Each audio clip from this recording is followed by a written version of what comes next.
नमस्कार विद्यार्थियों, साथियों। आज हम चर्चा करेंगे मानववादी चिंतक स्वामी विवेकानंद के बारे में। यस फ्रेंड्स, हमने इससे पहले आपको आदर्शवादी विचारकों के बारे में बताया था।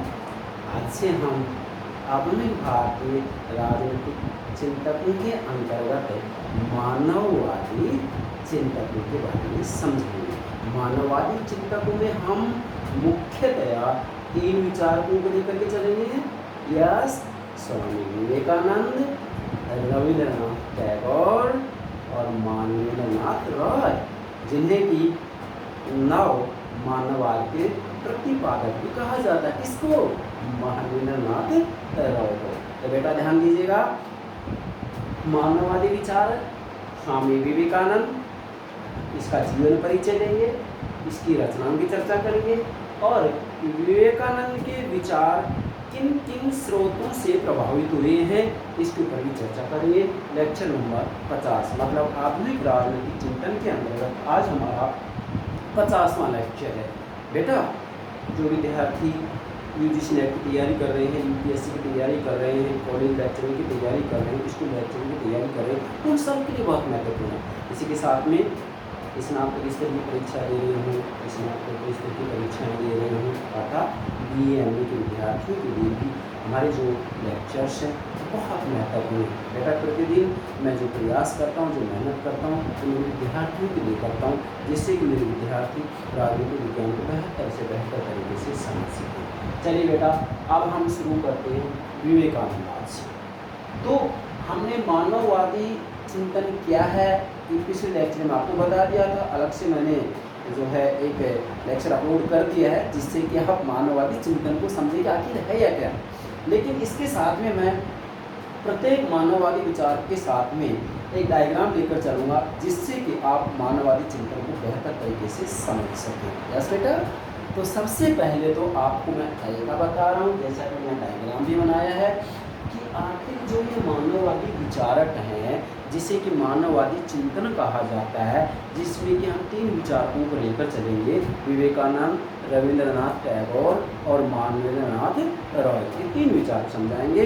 तो सबसे पहले तो हमें यही समझना है कि आखिर मानववादी चिंतन है क्या। बेटा, यहाँ मूल जो बात है वो ये है कि मानववादी चिंतन का केंद्र बिंदु मनुष्य है। हालांकि इसका श्री गणेश यदि देखा जाए तो पश्चिम के अंतर्गत अगर हम जाएं तो प्राचीन यूनान में एक सोफिस्ट था प्रोटेगोरस। प्रोटेगोरस ने ही मानववादी विचारधारा का आधार तैयार कर दिया था, क्योंकि प्रोटेगोरस ने कहा था कि मनुष्य ही प्रत्येक वस्तु का मापदंड है। फिर से बोल रहा हूँ, मनुष्य ही प्रत्येक वस्तु का मापदंड है। तो वास्तव में देखा जाए तो ये सोफिस्ट विद्वान जो थे, इन्होंने ही ये बात पहले कह दी थी। लेकिन हम सोफिस्टों की चर्चा नहीं कर रहे हैं, क्योंकि हमें तो विवेकानंद को समझना है, मानववादी चिंतन को समझना है। ठीक है बेटा, बाकी सोफिस्ट कौन थे, क्या था, पिछले लेक्चर मैंने आपको बता दिया है। बेटा, सबसे पहले तो आपको ध्यान में रखना है कि जो मानववादी चिंतन है, मैंने नोट किया है, मानववादी चिंतन वह सिद्धांत है, वह दृष्टिकोण है, वह जीवन पद्धति है जो नोट करेंगे साथ, जो मनुष्य को अपने आप में साध्य मानती है। क्या है, जो मनुष्य को अपने आप में साध्य मानती है। ये किसी का साधन नहीं है। मनुष्य अमीर है, गरीब है, क्या जाति है, क्या धर्म है, क्या राष्ट्र है, क्या देश है, क्या प्रांत है, इससे कोई लेना देना नहीं है। ये तो कहता है मनुष्य अपने आप में साध्य है, किसी का साधन हो ही नहीं सकता। मनुष्य की मूल्यवत्ता को ये महत्व देता है, मनुष्य के गौरव को, मनुष्य के सम्मान को, मनुष्य के अस्तित्व को मानववादी चिंतन स्वीकार करके चलता है। इसलिए मैंने नोट किया है कि मानववादी चिंतन मनुष्य के साथ मानता है, मनुष्य के अस्तित्व और गौरव को महत्वपूर्ण स्थान देता है। इसी के साथ में मानववादी चिंतन ये मानकर चलता है क्या, कि मनुष्य ही प्रत्येक वस्तु का मापदंड है। मैं पूरा बोल रहा हूँ, यहाँ मैंने संकेत दिया, मनुष्य ही प्रत्येक वस्तु का मापदंड है। मतलब सरकार कोई कानून बना रही है और अगर मनुष्यों का हित हो रहा है तो ऐसे कानून का विरोध किया जा सकता है। मापदंड मनुष्य, कोई प्रथा रीति रिवाज परंपरा जिससे कि मनुष्य का हित हो रहा है तो ऐसे प्रथा परंपरा रीति रिवाज रूढ़ी को ठुकराया जा सकता है। जैसे आज दहेज प्रथा है, भारत में मृत्यु भोज भी है, इनको ठुकरा सकते हैं आप। क्यों? क्योंकि ये प्रथाएं ये परंपरा मनुष्य को साधन बना रही हैं और ये विचारधारा मानवादी चिंतन मान के चलता है कि मनुष्य अपना अपने साधन किसी का साधन नहीं है। तो प्रथाएं परंपराएं रीति रिवाज रूढ़ियाँ ज़्यादातर ऐसी जो मनुष्य को साधन बनाती है, उपकरण बनाती है। हम किसी को उपकरण नहीं है, हम तो साध्य हैं। राज्य समाज हमारा साधन है, क्योंकि राज्य और समाज की स्थापना करने वाले हम हैं, इसलिए हमारा हित किसी रूप में बर्दाश्त नहीं किया जा सकता। ये कहता है मानववादी चिंतन व्यास। अब आगे मैंने लिखा है यहाँ 3, इसका मतलब क्या है बेटा? मानववादी क्या? मानववादी चिंतन के अंतर्गत हम 3 मानववादी विचारकों का अध्ययन करेंगे। विवेकानंद, रविंद्रनाथ टैगोर, मानवेंद्रनाथ रॉय। यस बेटा। फिर आगे हम लिखा है विवेकानंद और जीवन मूल्योपार्जन। इसका मतलब ये कि आज हम विवेकानंद के जीवन परिचय की चर्चा करेंगे, इसकी रचना की चर्चा करेंगे और विवेकानंद के ऊपर 3 परिस्थितियों का प्रभाव पड़ा है इसकी चर्चा करेंगे। इसलिए भले आप भारतीय राजनीतिक विचारकों को समझें या पश्चिमी राजनीतिक विचारकों को समझना चाहें तो सबसे पहले उसके जीवन के बारे में जानकारी होना जरूरी है, क्योंकि कोई भी ऐसा विचारक नहीं है जिसके जीवन में कोई घटना ना घटी हो और जो घटना घटी वो घटना ही उस विचारक को ऐसा या वैसा बना देती है। कैसे? मैं उदाहरण दूंगा। विवेकानंद के जीवन में भी एक ऐसी घटना घटी थी जिस घटना ने विवेकानंद को अनास्थावान से आस्थावान बना दिया। जो विवेकानंद ईश्वर को नहीं मानता था उस विवेकानंद ने ही ईश्वर को माना। कौन सी घटना घटी थी?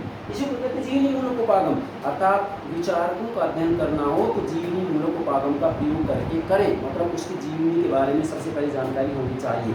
बेटा राजनीतिक विचारों को समझने के लिए अनेक उपागम है, जिसमें से जीवनी मूलोपागम है जिसके अंतर्गत वास्तव में उस विचार की जीवनी का अध्ययन किया जाता है। वैसे ऐतिहासिक उपागम भी है, संश्लेषणात्मक उपागम भी है, ये अनेक उपागम है। इन सबके ऊपर मैं अलग से लेक्चर अपलोड करूँगा जिसके माध्यम से आप भारतीय राजनीतिक विचारकों को समझ सकते हैं, चाहे वो प्राचीन भारतीय राजनीतिक विचारकों हैं, आधुनिक भारतीय राजनीतिक विचारकों और पश्चिमी राजनीतिक विचारकों को भी इन उपागमों से आप समझ सकते हैं। तो आज हम केवल एक उपागम की चर्चा करें, जीवनी मूलोपागम। जीवनी मूलोपागम के अंतर्गत ये देखा जाता है कि जो विचारक है उस विचारक के जीवन में क्या कुछ घटना घटी है, उस विचारक के ऊपर किन किन परिस्थितियों का प्रभाव पड़ा है, उन सबसे प्रभावित होकर के उसने अपने विचार दिए हैं। यही जीवनी मूलोपागम कहलाता है। तो वास्तव में देखा जाए तो विवेकानंद के जीवन में भी एक घटना घटती है और घटना ये घटती है, क्या घटती है कि इनके पिता की मृत्यु हो जाती है। पिता की मृत्यु होने के बाद में जो है विवेकानंद के ऊपर आर्थिक संकट आ जाता है। आर्थिक संकट आने के बाद में यह अपने जो आध्यात्मिक गुरु थे रामकृष्ण परमहंस से कहते हैं कि गुरुदेव मेरे ऊपर आर्थिक संकट आया है, इस संकट को उभारने का कोई रास्ता बताएं। तो रामकृष्ण परमहंस ने कह दिया कि विवेकानंद, इनका नाम जन्म से मतलब जो है मैंने नोट किया, आगे चल करके या नरेंद्रनाथ था, ये तो आगे चल करके राजा के द्वारा इनको विवेकानंद नाम दिया गया था, जिसकी चर्चा हम आगे करेंगे। यहाँ मैं आपको एक उदाहरण दे रहा हूँ घटना का। तो इनके गुरु जो आध्यात्मिक गुरु हैं रामकृष्ण परमहंस, इन्होंने कहा कि ठीक है आप आर्थिक संकट से उबर सकते हैं, इसके लिए आपको काली की उपासना करनी होगी, क्योंकि रामकृष्ण परमहंस काली माँ के परम भक्त थे। तो इन्होंने भी कहा अपने शिष्य विवेकानंद से कि भाई आप भी काली माँ की आराधना करें, लेकिन ये काम आपको करना है, आपको ही माँ से मांगना है, आपको माँ से मांगना है। अब इन्होंने जब काली का साक्षात्कार किया तो काली माँ से इन्होंने धन तो नहीं मांगा, लेकिन काली माँ से इन्होंने भक्ति और शक्ति मांग ली और तभी से विवेकानंद आस्थावान बन गए, ईश्वर में विश्वास हो गया। इससे पहले आस्थावान ईश्वर को मानते नहीं थे।